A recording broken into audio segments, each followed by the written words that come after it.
J'ai pas accepté qu'on parte. J'ai pleuré beaucoup. Ma mère a été obligée de nous faire partir la nuit en cachette. Ça a été mes frères les plus grands qui se sont occupés de moi parce que ma mère, elle devait s'occuper des autres petits. Ça a été très dur pour elle, mais très dur pour nous d'être déracinés. Je m'appelle Inès Pacheco. Je suis la tante de Jenny. Je dois lui raconter notre petite aventure de Madère en France. Alors, Amélia, ma sœur, elle a fait ses livres pour justement qu'on garde des souvenirs de l'île de Madère.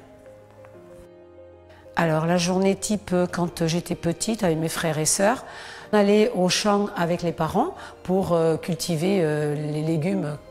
C'était nourrir les poules, c'était nourrir le cochon, c'était nourrir les vaches. On n'avait pas de jeux, hein, les jeux c'était la nature. Quand on a été informé qu'on devait quitter Madère, donc la famille, pour venir en France, donc dans un pays inconnu, mes frères et moi, on a été un petit peu on a été choqués quand même.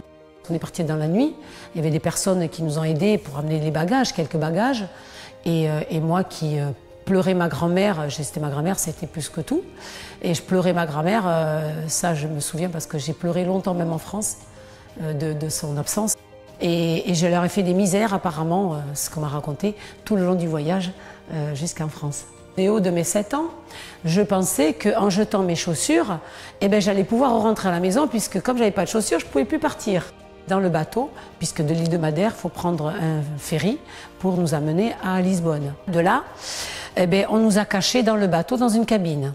Donc on nous a amenés à manger, je ne sais pas comment, en tout cas on était enfermés dans une cabine. De Madère, on a habité d'abord à Saint-Médard, dans une maison dans la forêt.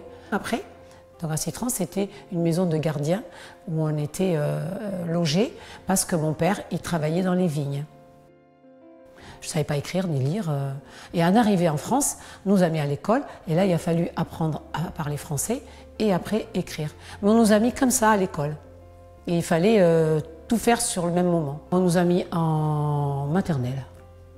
J'avais 7 ans, on nous a mis en maternelle. Je faisais quelques misères à ma mère. Hein. C'était pour elle, quand tu es enfant, quand on t'enlève comme ça, tu mets la faute sur tes parents parce que c'est eux qui t'ont arraché à ça. Mais bon, c'était pour le bien, mais j'avais pas compris. C'était petite, c'était normal. En 2013, la maison de mon grand-père était encore debout. Bon, c'est inhabité depuis des années. En 2016, toujours, voilà, la végétation a pris le dessus. En 2019, j'ai fait un voyage avec ma sœur et on est arrivé là-bas. La maison était à terre. J'avais 7 ans quand je suis venue en France et je suis repartie là-bas, j'avais 14 ans. C'est les parents qui nous amenaient pour aller voir la famille qui était là-bas. Ils ne pouvaient pas nous amener tous les 8, ça faisait beaucoup, ça faisait très cher. Donc elle nous a amenés cette année-là, on va dire, elle en a amené 2 ou 3 enfants. Donc moi j'ai fait partie du premier vol, on va dire. Alors donc je suis repartie après la première fois de 14 ans, j'avais 54 ans. Alors pourquoi j'ai mis tant de temps à repartir à Madère? Bon, la vie a fait que j'ai grandi en France ensuite, j'ai commencé à travailler à l'âge de 16 ans et ça ne nous a pas permis financièrement de repartir à Madère puisque le voyage était très cher. Faut savoir qu'on a quand même l'océan Atlantique à traverser. On peut pas faire comme on veut en fait. Moi je voulais repartir à Madère de temps en temps, mais le voyage était très cher. Donc on ne pouvait pas. À partir du mois d'avril, il y a un vol direct de Bordeaux à Madère. Eh bien, dis-toi que moi, je vais faire que ça. Et je suis à la retraite en plus, donc ça va être que des voyages. Alors l'idée m'est venue avec ma sœur de faire la croisière l'année 2023. On est venu en clandestin il y a 50 ans. Et là, cette croisière nous permettait de repartir à Madère sur ce même bateau.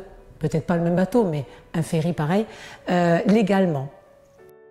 Alors l'avantage que ça nous a apporté d'arriver en France, c'est déjà une vie meilleure, une vie très heureuse en France. Ah oui, très très heureuse. J'ai évolué au niveau scolaire, que peut-être à Madère j'aurais pas évolué. Nous avons fait un beau métier, travailler dans le vin.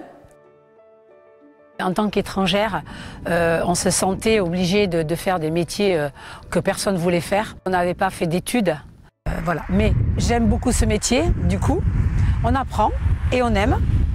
Et on fait du vin, et le vin, ben, c'est bien aussi.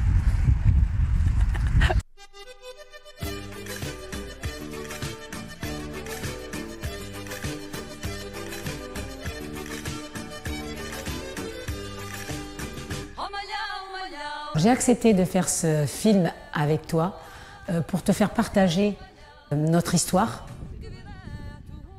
J'ai été très honorée que tu m'aies choisie.